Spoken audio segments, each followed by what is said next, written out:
আলাইকুম সম্মানিত দর্শক, আজকে আমরা কথা বলবো আমাদের এক ভাবি ঝালকাঠির। তো সে আমাদের এই যে মালয়েশিয়ান টুথপেস্টটা রয়েছে, এই টুথপেস্টটা ব্যবহার করে সে আসলে কি ফিডব্যাক পেয়েছে এইটা একটু আমরা তার কাছ থেকে একটু জানবো। আমরা চাই যে আমাদের এই সে যে উপকারটা পেয়েছে এটা যেন অনেকেই এই উপকারটা পায়, এইটার উদ্দেশ্য করে আমাদের এটা করা। জি, একটু প্লিজ আপনার পরিচয়টা দিয়ে একটু বলেন। কথা বললেন না ভাই, আমি এই পেস্টটা ব্যবহার করে কিছুটা উপকার পেয়েছি। আচ্ছা, এবং আশা করি এইটা দিয়ে আমার মনে হয় সমস্যার সমাধান হবে। আচ্ছা, আচ্ছা। আপনি এটা কতদিন ব্যবহার করছেন? মানে কবে থেকে এটা ব্যবহার করা শুরু করছিলেন? প্রায় ১ মাস হবে। ১ মাসের মতো ব্যবহার হ্যাঁ, করছেন। হ্যাঁ। আপনার প্রবলেম কি ছিল? দাঁতের ভিতরে ব্যথা।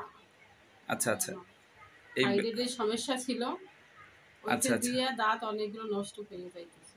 আচ্ছা, আচ্ছা। তারপর আমি ভাবির কাছে আসছি আর সমস্যার কথা বলছি। আর ভাবি বলছে যে আমার কাছে একটাই উপায় আছে, একটা পেস্ট ব্যবহার করে দেখতে পারো। আচ্ছা, আচ্ছা। আপনার দাঁতে মানে শুধু ব্যথাই ছিল নাকি আদার্স আরো কোনো সমস্যা ছিল?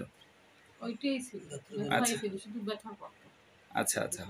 যাক আলহামদুলিল্লাহ। এখন মোটামুটি একটু রিকভার হ্যাঁ, হইছে। হ্যাঁ, হ্যাঁ। আচ্ছা, যাক শুকরিয়া। আল্লাহ আপনাকে আরো সুস্থ করুক, আমরা সেটা প্রত্যাশা করি। ধন্যবাদ।